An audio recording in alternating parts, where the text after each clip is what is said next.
kau tahu. Oyen ngapain laju? Aku datang. Tangkap kalau boleh.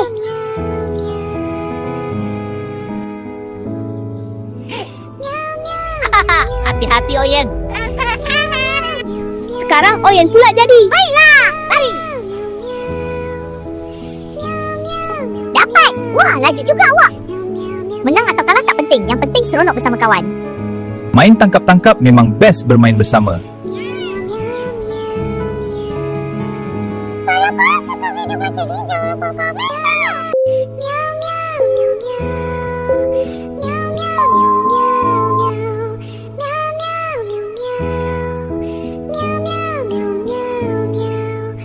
Hitam, tengok tu belalang.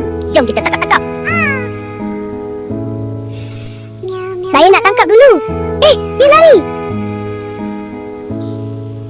Sekarang giliran saya.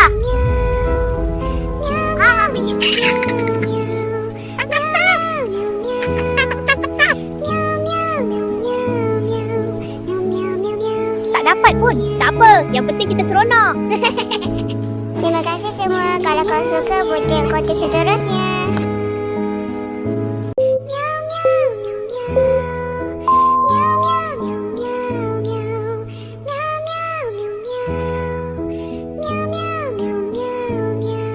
Abu tengok, banyak ikan dalam sungai. Wah, jom kita cuba tangkap.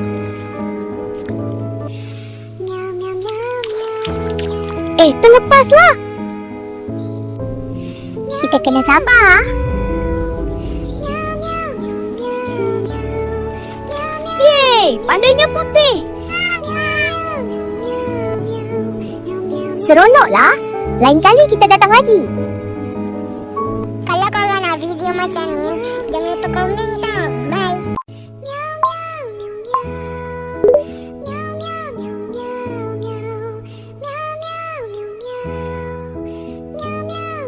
Lili, jom main tangkap-tangkap. Hehe, boleh best tu.